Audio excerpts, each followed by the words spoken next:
يا اولاد يا اولاد بعينكم يلا.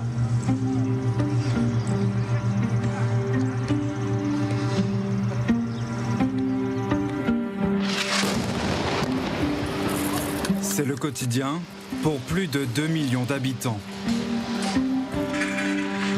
Chaque matin après une nuit de bombardement, un décompte sordide de victimes dans des frappes qui n'épargnent aucune zone de la bande de Gaza.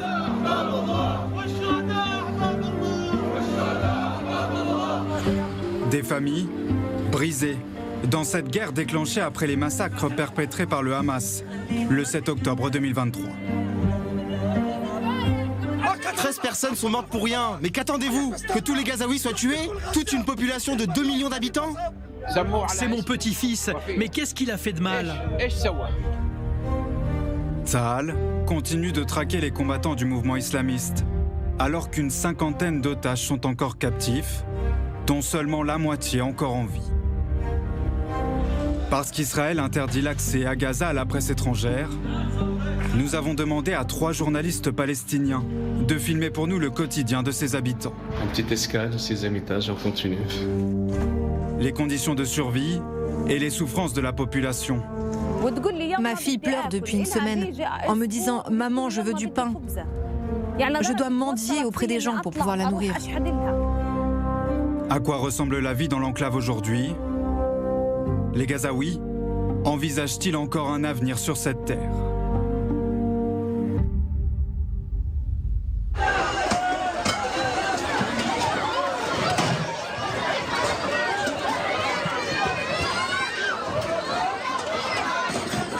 Distribution d'aide alimentaire dans le sud de la bande de Gaza, à Khan Younes.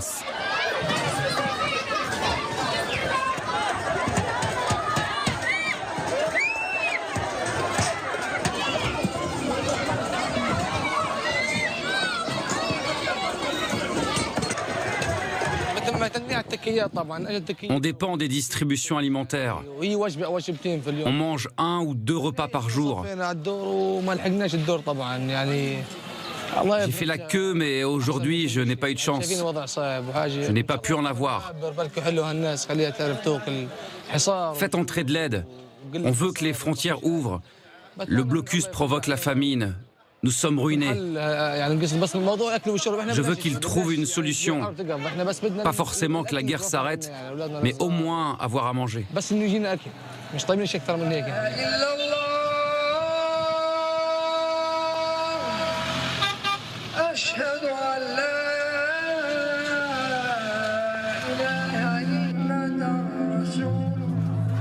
C'est l'un des principaux défis pour la population gazaoui.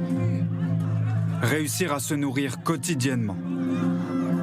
Une tâche de plus en plus difficile car le pain, le lait ou encore l'eau désormais rares sont devenus hors de prix. Presque l'intégralité des 2 300 000 habitants dépend de ces distributions alimentaires. Chaque jour à la même heure, sous une chaleur harassante, la peur de ne pas obtenir sa ration de riz. Et pour certains enfants, la responsabilité de rapporter à leur famille le seul repas de la journée.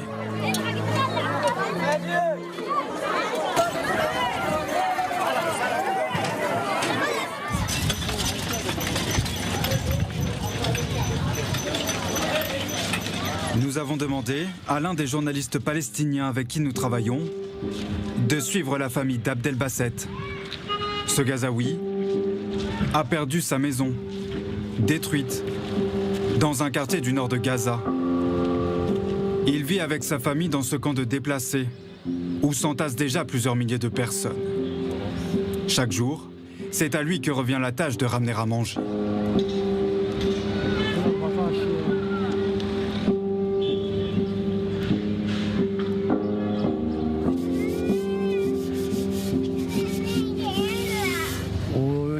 Notre routine quotidienne en ce moment, c'est de courir après la nourriture et après l'eau. On doit chercher à manger, faire la queue à la cuisine solidaire pour avoir quelque chose à donner aux enfants. Nos journées sont très dures. Dès le matin, on se réveille pour aller remplir de l'eau. Et on attend notre tour, parfois à 9h, parfois à 10h, parfois à 11h, on ne sait jamais. Et si la distribution de nourriture et l'eau tombent à la même heure, on perd forcément l'un des deux. Soit tu obtiens de l'eau, soit tu obtiens la nourriture. Et c'est ça qui est le plus dur dans tout ça, devoir choisir entre les deux. En plus, il y a une file pour l'eau potable et une autre pour l'eau pour se laver ou les toilettes. C'est de la souffrance dans tous les cas. Son nouvel abri, cette petite tente qu'il partage avec sa famille Man et ses 5 enfants.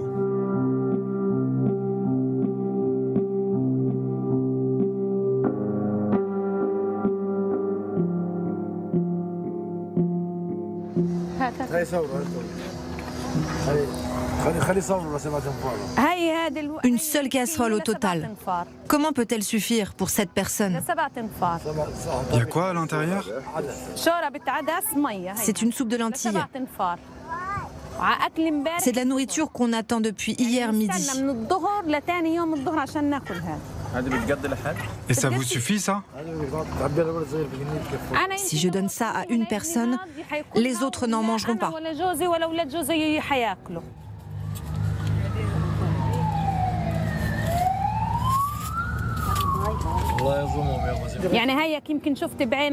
Ma fille m'a dit en pleurant, « Maman, j'ai faim. » Et mon autre fille de 6 mois voulait du lait. Mais je ne peux plus l'allaiter. Je ne sais pas comment lui en donner. Elle a besoin de lait et de couches. Elle a faim, mais qu'est-ce que je peux lui donner à manger et à boire? Je ne sais pas comment m'occuper d'elle. Mon mari est âgé et ne peut pas travailler. Et de toute façon, il n'y a plus de travail. J'espère que quelqu'un pourra nous aider, ne serait-ce qu'un peu, pour les enfants. Hier, c'était des pâtes comme repas. À cause de la bousculade, la casserole s'est renversée. Heureusement, le pied de mon mari n'a pas été brûlé, mais personne n'a pu avoir de la nourriture. Au manque d'eau et de nourriture, s'ajoutent pour les déplacés les problèmes d'hygiène. Et ce que certains habitants de Gaza surnomment l'autre guerre, celle contre les insectes et les rats présents partout. On souffre de la chaleur, du manque d'eau pour nous laver et faire la lessive. Ils ont besoin de vêtements, je ne sais plus quoi faire.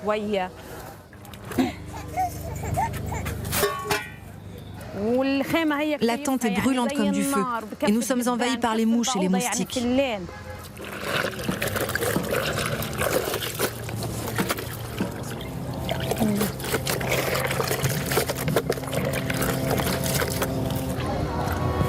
Le couple attend désormais de quitter ce camp, d'être relogé dans une nouvelle habitation.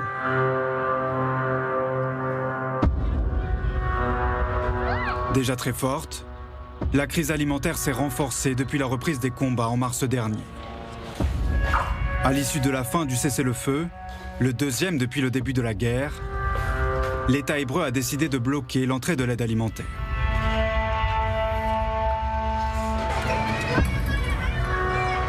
Israël assume aussi se servir de la privation de cette aide comme un moyen de pression sur le Hamas.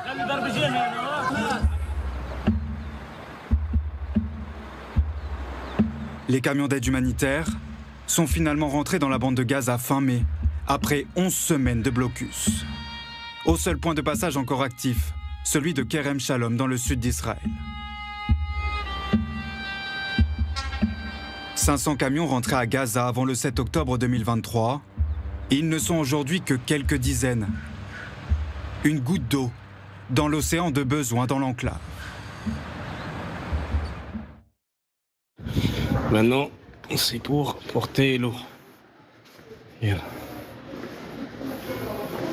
On va faire 9 étages. 9 étages à pied, ça use de samedi. On va prendre les courses avec nous et on va monter. On arrive. C'est 7 étages. Rami Aboujamous est un journaliste palestinien avec lequel nous avions l'habitude de travailler avant la guerre. On voit notre voisin.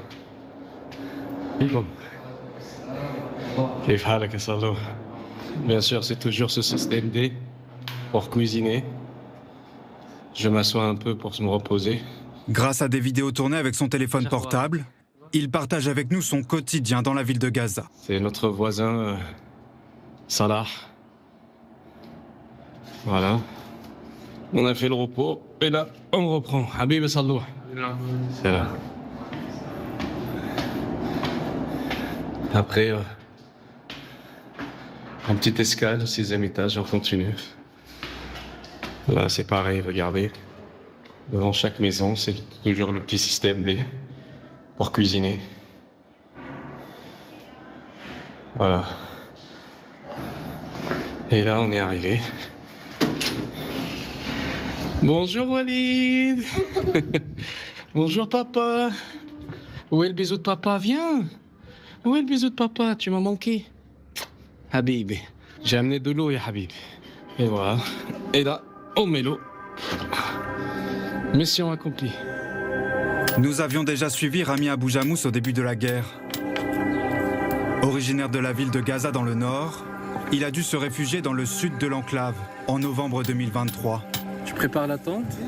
Avec sa femme Saba et son fils Walid. Chambre à coucher. Petit coin cuisine. Un trajet périlleux qu'il avait documenté.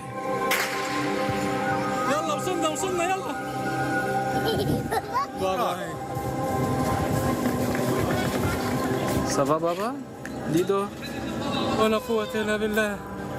لا حول ولا قوة إلا بالله. Pour protéger Walid durant la guerre, il s'est astreint à choisir son vocabulaire. Il a fait du déplacement forcé des vacances et de sa tente de fortune, sa villa. Quand le cessez-le-feu a terminé, j'ai dit à Walid que la vadrouille est finie. En début d'année, lors de la trêve, Rami Abou Jamous et sa famille ont pu quitter Rafah pour regagner Gaza City. Ils vont rentrer à Gaza. Pour Walid, Gaza, il ne sait pas ce que c'est. Et pour lui, juste les vidéos que sa maman Sabah lui a montrées, c'est chez lui, c'est les jouets, c'est sa voiture électrique, c'est sa baignoire, c'est la douche, c'est le lit. Et c'est pour ça qu'il veut rentrer à Gaza. On a de la chance, notre maison est toujours debout. Il y a eu juste que les amis, quand ils ont allé chez nous pour voir comment est la situation, l'appartement est toujours debout, l'immeuble est toujours debout, mais c'est juste les vitres qui ont sauté. La façade aussi, les murs du côté sud a été presque sauté. Il y a des fissures partout et surtout que c'est habitable. Donc on peut revenir à habiter, on peut faire quelques retouches, on peut habiter. Depuis son appartement, il raconte son retour chez lui et son nouveau quotidien. C'est un quotidien épuisant. Et je donne mon quotidien à moi, mais il y en a pire que moi. On commence la journée par acheter du bois pour le jour, pour le four en argile. Tout le monde achète du bois. C'est un nouveau business à Gaza. Comme il n'y a pas de gaz de cuisine, tout le monde prend recours au bois pour cuisiner avec le four en argile. Le kilo, il doit 4 shekels, c'est-à-dire à peu près 1 euro le kilo. Toute la journée, on entend ce bruit-là. Tout le monde casse le bois, que ce soit les vendeurs ou bien les gens eux-mêmes. Maintenant, on va récupérer les téléphones portables. Parce que parmi les nouveaux business aussi à Gaza, c'est des tentes ou bien des bâches qui chargent, qui font le business de charger le téléphone portable puisqu'il n'y a pas d'électricité. Donc on prend recours à tout ce qui est panneaux solaires.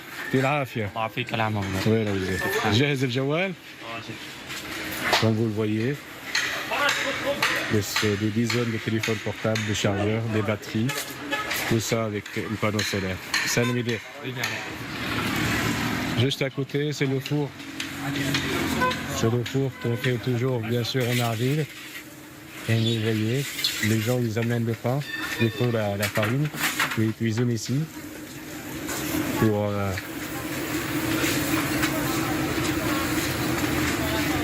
voilà. On cuisine ici pour les gens qui n'ont pas de four en argile, ils font là, ils amènent la pâte. Ils amènent la pâte comme ça, et puis ils font.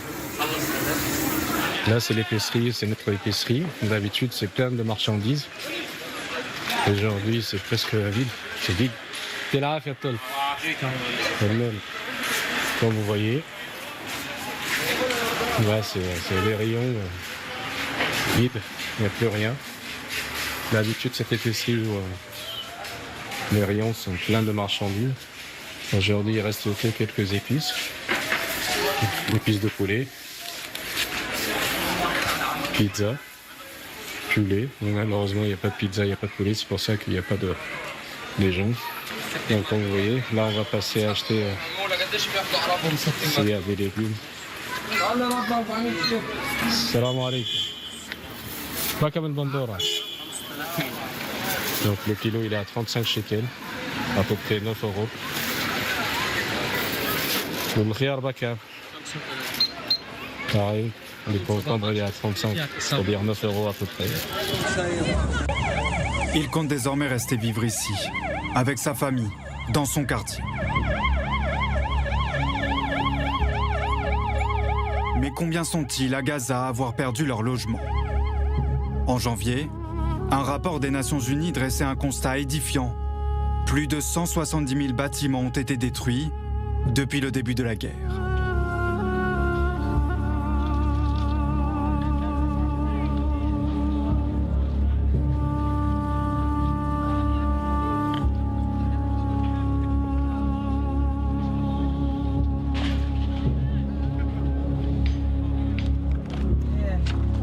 Lorsqu'il retourne dans son quartier, devant son ancien logement, Walid Abou Jayyab a le cœur serré.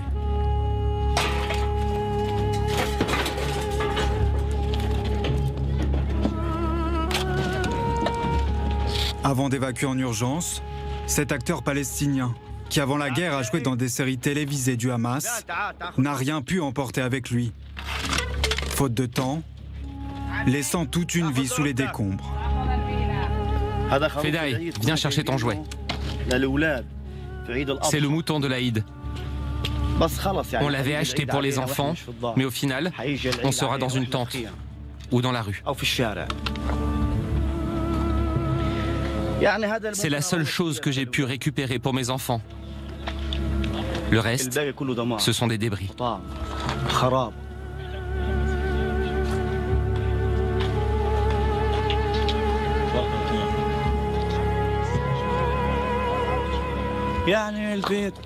C'était un immeuble de 4 étages. J'y habitais avec mes frères et mes parents. Ce qui me fait mal, ce n'est pas de perdre la maison, mais de perdre les souvenirs, les photos de mes enfants par exemple. Nous sommes arrivés après les bombardements. Et on a trouvé la maison dans cet état, complètement détruite.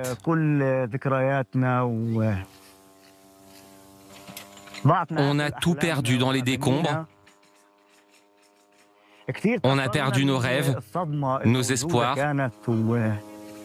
On a tout perdu. Ça nous a beaucoup affectés. On a été choqués de l'ampleur des destructions. C'est du jamais vu. Je n'ai rien à dire si ce n'est que Dieu est le meilleur des garants.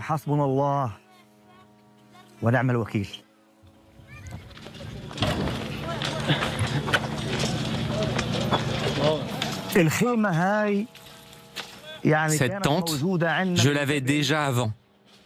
Je l'ai sortie de sous les décombres. On a décidé de la mettre ici, devant chez nous, devant la maison détruite. Cette tente, c'est un message pour le monde, pour dire qu'on a la volonté, la résilience pour rester, et que personne, ni l'armée israélienne, ni tous les pays du monde qui la soutiennent, ne pourront nous arrêter.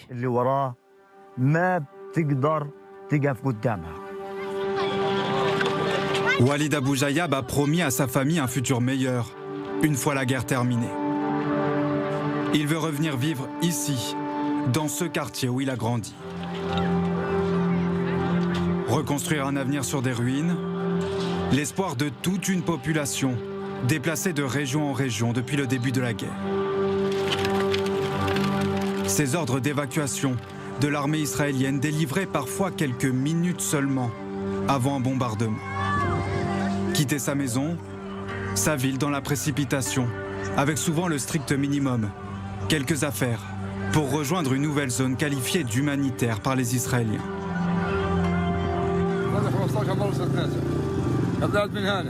J'ai été déplacé 15 fois depuis le début de la guerre. J'ai évacué la première fois de Gaza à Deir al-Balah, puis à Khan Younes, de la zone Malaisie jusqu'à Zawayad, puis de nouveau à Deir al-Balah, pour enfin aller au port de Gaza. On a tout laissé derrière nous, on a tout quitté. J'ai fui car ils ont bombardé nos immeubles. Je n'ai plus rien sur moi. Les tirs passaient au-dessus de nos têtes. On n'a pas été avertis par l'armée. On a fui sans prendre nos affaires. On a laissé les tentes à côté de chez nous. Ils nous ont dit que ici nous étions en sécurité, mais rien n'est sûr.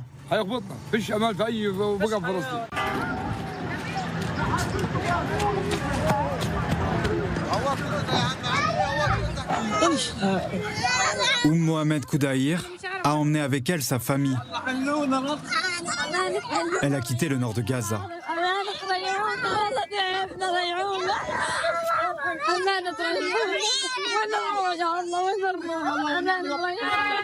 Mon mari n'a pas pu partir avec nous. J'ai fui sans le prévenir et je ne sais pas où je vais. J'ai 5 enfants, 3 filles et 2 fils. Je préférerais qu'ils nous envoient une bombe nucléaire, qu'on en finisse. Je veux mourir, que ça s'arrête. Enfin, on est tous fatigués. Chaque jour, il y a des morts. Il n'y a plus de vie, on marche mais sans savoir où aller, sans destination. Il est où, papa ?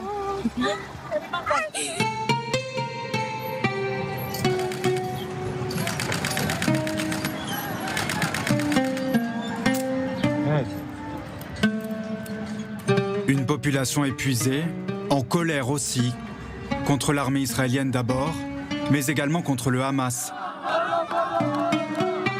Encore marginal il y a quelques mois, la fronde contre le mouvement islamiste a pris une autre ampleur. Les quelques reproches dissimulés ont laissé place aux protestations plus importantes dans la rue.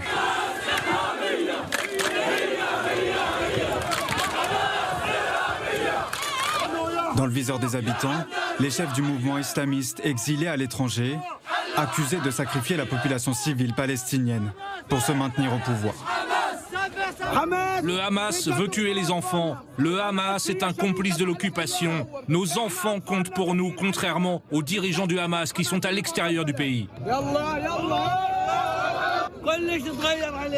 Tout a changé pour nous à cause de la guerre et depuis que le Hamas a pris le contrôle. Notre situation s'est aggravée, nous n'avons pas trouvé de travail, ni de nourriture, ni de vêtements pour nos enfants. Pendant ce temps, ils distribuent de l'aide à leurs membres en plein milieu de la nuit, en leur distribuant de l'argent et de la nourriture. Nous appelons tous les Israéliens à renoncer à leur haine envers nous. Nous tenons à leur dire que nous ne les haïssons pas. Ils disent que nous sommes des terroristes. Mais nous leur répondons que nous rejetons totalement le terrorisme. Nous aimons la vie et la paix.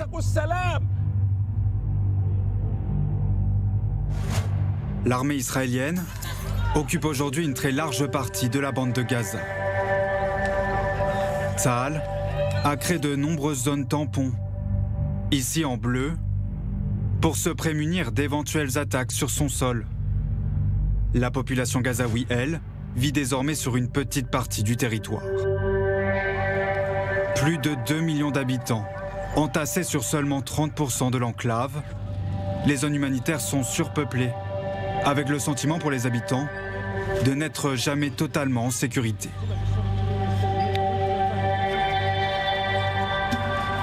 Les écoles transformées en refuges ne sont pas épargnées.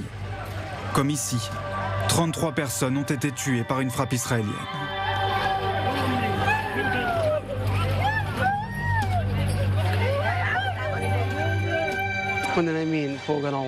Ma femme, mes enfants et moi dormions à l'étage et les débris se sont effondrés sur nous. On a couru dehors en panique et on a trouvé l'école comme vous pouvez le voir.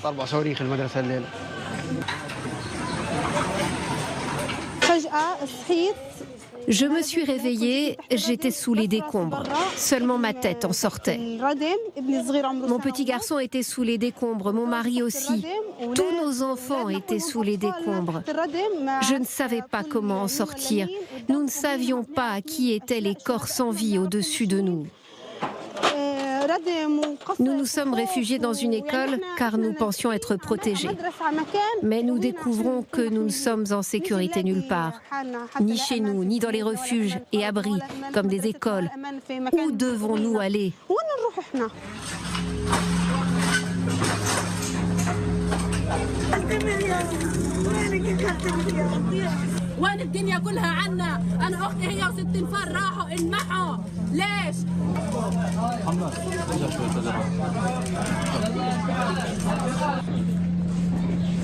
Le réseau éducatif est complètement à l'arrêt. Les écoles, lycées et universités ont fermé. Les enfants ne sont plus scolarisés et beaucoup d'entre eux ont désormais un travail pour aider leurs parents à survivre. Le système de santé, lui aussi, s'est effondré. Dans une enclave, où près d'un hôpital sur deux est désormais hors d'usage. Les hôpitaux encore debout sont saturés, débordés par des dizaines de blessés qui arrivent quotidiennement.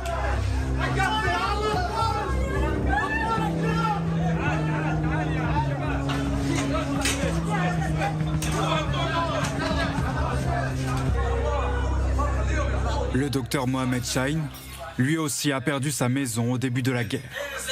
Déplacé à Gaza City, il a choisi de reprendre du service dans cet hôpital en tant que chef des urgences.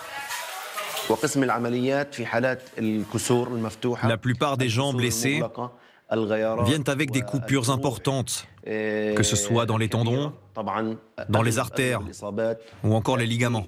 On fait ce qu'on peut. On essaye de remettre en état les blessures. Les personnes, malgré les pénuries. Ce qu'on veut, c'est aider la personne à continuer sa vie normalement. Je me concentre sur les fractures, sur les blessures des bras, et des jambes et des pieds, et beaucoup d'amputations. La plupart de mes patients sont des enfants. Chaque jour, on voyait 3 à 4 cas d'amputation chez les enfants.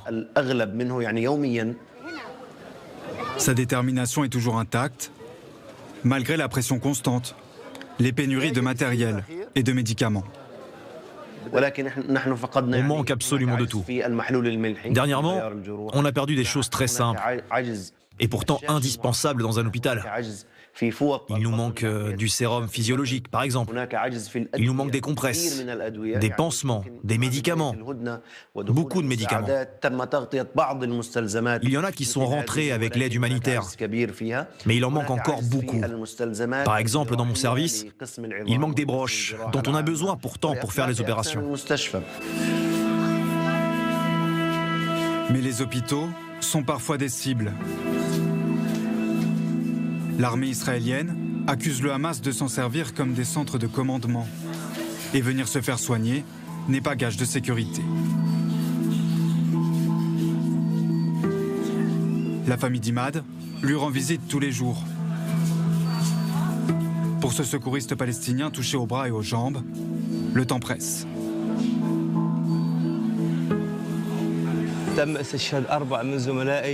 J'ai été touché par des tirs de drone pendant la prière. 4 collègues sont morts. Un journaliste aussi. Que leurs âmes reposent en paix. Ce n'est pas ici que je vais être bien soigné. Ça fait 35 jours. Je ne peux pas bouger ma main. Elle est pleine de pus. Je ne peux plus la sentir. Je demande aux autorités d'avoir pitié de moi. Je voudrais pouvoir être soigné ailleurs. Sortir de Gaza pour qu'on s'occupe bien de moi. Ce n'est pas une solution de rester comme ça. J'ai des amis qui sont amputés. Ils ont tous des infections, ils n'ont pas d'abri, pas de maison où dormir.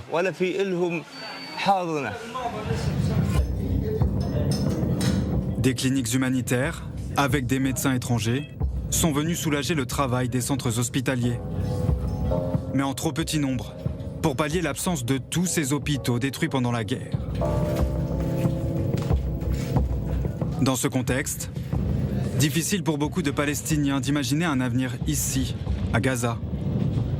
Et ce dilemme, faut-il partir, quitter l'enclave pour d'autres pays, ou rester ici, coûte que coûte?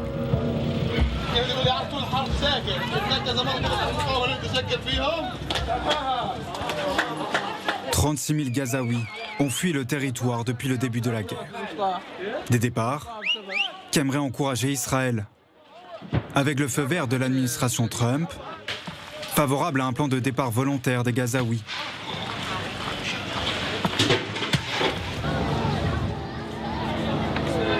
Nous avons posé la question à Rami Abou Jamous. La situation dans laquelle se trouve Gaza aujourd'hui lui a-t-elle donné envie de partir? Même s'il va y avoir ce plan de 30, ou bien le plan de déportation de 2,3 millions de personnes, pour moi, partir à l'étranger ou bien partir hors Gaza, pour le moment, c'est hors question. Tant que je peux rester ici, c'est ma façon de résister. Et moi, je suis pour la résistance populaire. Le fait qu'il y a un Palestinien qui vit toujours sur cette terre-là, c'est pour ça ça s'appelle Palestine. Au jour où il n'y a aucun Palestinien, il n'y aura plus de la Palestine. Donc, c'est ma façon de résister, c'est ma façon de rester. Et j'avais beaucoup proposé de partir, j'avais les moyens de partir, j'avais la possibilité de partir. Jusqu'à l'heure où je suis en train de parler, j'ai la possibilité de partir pour moi et ma famille, mais je préfère rester.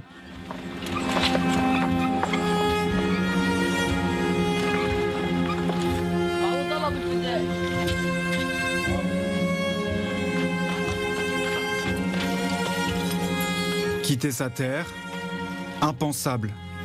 Aussi, pour Walid Abou Jayab.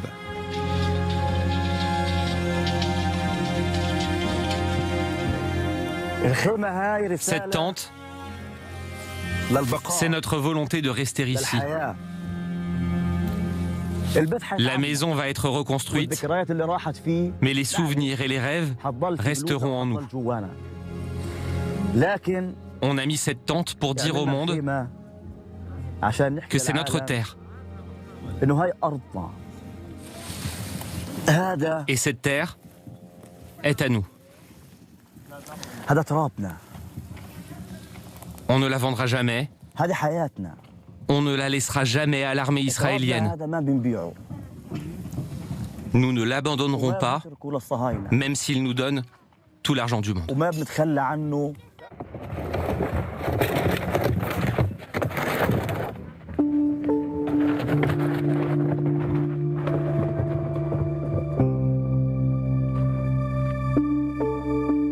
Le spectre d'un départ forcé vers d'autres pays ressurgit ces derniers jours. En mai dernier, le Premier ministre israélien Benjamin Netanyahou disait vouloir prendre le contrôle de la totalité de la bande de Gaza. L'espoir de voir les combats s'arrêter semble parfois s'éloigner. Mais tous s'attachent à un rêve, la reconnaissance d'un État palestinien par une majorité de pays et la possibilité un jour de vivre librement sur cette terre. Ça, c'est de l'ânette. On l'a planté à cause de la hausse des prix. On a acheté des graines pour 25 centimes d'euros et on l'a planté ici pour en manger. On peut en mettre sur des salades. J'espère qu'on pourra en manger un jour et survivre.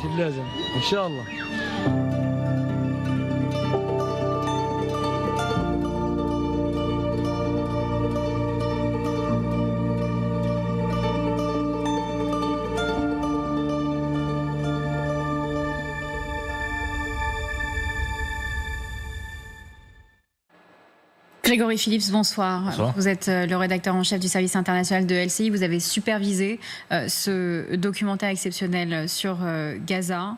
On a l'impression de voir au jour le jour la vie des habitants. C'est vrai que c'est très compliqué de savoir ce qu'il y a comme information véritable. Vous travaillez avec ces journalistes depuis des années. Vous le rappelez, vous avez été correspondant là-bas à Jérusalem. Et donc, vous connaissez ce terrain par cœur. Comment expliquer à nos téléspectateurs la véracité de ces informations, Grégory Phillips ? La difficulté qui se pose à nous, c'est que depuis les massacres du 7 octobre, 1200 morts côté israélien, l'accès à Gaza est interdit à la presse occidentale. On peut y aller de temps en temps, encadré uniquement par l'armée israélienne, ce qu'on appelle des embeds, mais on ne peut pas, comme avant, comme je le faisais au début des années 2010, aller dans Gaza pour voir ce qui s'y passe. Donc pour réaliser ce documentaire, on a effectivement fait appel à 3 journalistes palestiniens, Rami Abou Jamous, Anas Baba et les journalistes de Real Gaza Productions, qui sont des reporters qu'on connaissait avant la guerre, avec lesquels je travaillais et qui sont des reporters de confiance. Et on leur a dit, eh bien, essayez de filmer tout ce que vous pouvez filmer, votre quotidien, on voit le quotidien de Rami Abou Jamous, le quotidien des habitants, parce que nous, à ce stade, nous sommes dans l'impossibilité d'aller tourner à Gaza. Il y a quelques jours, vous avez 130 médias internationaux qui ont une nouvelle fois demandé au gouvernement israélien l'autorisation de pénétrer et d'aller tourner dans Gaza. Parce que face aux critiques, c'est ça la réponse, c'est de dire, si vous ne croyez pas à ces images-là, laissez donc la presse occidentale le faire, puisque vous croyez en partie, normalement, en la presse occidentale. Il y a quelque chose d'assez frappant. On entend ces habitants de Gaza interpeller le Hamas, dire très clairement, vous nous laissez là. Est-ce qu'il y a une réalité? Est-ce qu'il y a aussi une admission du fait que le Hamas reste indifférent à ce quotidien des Palestiniens de Gaza? Alors les scènes qu'on vous a montrées là, de manifestations dans Gaza, et c'est pas des petites manifestations, il y a parfois des centaines de personnes, elles sont très étonnantes à mes yeux, parce qu'à l'époque, je me souviens que les critiques contre le Hamas étaient très violemment réprimées, et qu'il fallait être extrêmement courageux, ne serait-ce que pour dire du mal de ce mouvement islamiste. Et là, vous avez des gens qui, pardonnez-moi l'expression, qui crèvent de faim, qui sont sous la tente et qui prennent le risque d'aller hurler leur colère. Ils n'ont plus rien à perdre, en fait. Ils n'ont plus rien à perdre. Contre le Hamas qui a déclenché cette guerre. Et ils le font publiquement, de manière spontanée parfois. Et ce sont des manifestations d'une ampleur qu'honnêtement, je n'avais jamais vue dans la bande de Gaza. Est-ce qu'il y a une possibilité de cesser le feu selon vous? Quand on voit la position de Donald Trump au début de ce conflit, et puis la réalité, c'est que Benjamin Netanyahou a décidé de continuer ses frappes parce que le cessez-le-feu n'aboutissait pas, parce que le Hamas avait mis son veto au nombre d'otages libérés. Est-ce qu'il y a un dialogue de sourds et une impossibilité pour Donald Trump d'acter et de dire très concrètement, voilà, il faut s'arrêter, il faut un cessez-le-feu? On voit bien que les efforts américains, notamment déployés par l'envoyé spécial Witkoff, n'aboutissent pas. Il y a quelques jours encore, on croyait à un cessez-le-feu possible, mais et les Israéliens et le Hamas se rejettent la faute avec à chaque fois des nouvelles conditions. Donc malheureusement, je reste assez pessimiste sur la possibilité d'un cessez-le-feu rapide. Et puis il y a cette autre question qui est posée tout au long de ce documentaire réalisé par Nicolas Laurent, c'est quel avenir pour ces 2,3 millions de Palestiniens? Un des projets de Trump, c'est par exemple de les envoyer en dehors de la bande de Gaza, en Égypte, dans d'autres pays, dans le Sinaï peut-être. Et vous entendez la détermination de ces réfugiés, de ces enfants de réfugiés à rester sur ce bout de territoire qu'est Gaza. Et ça, c'est vraiment la question centrale. Quel avenir? Où vivront ces Palestiniens demain?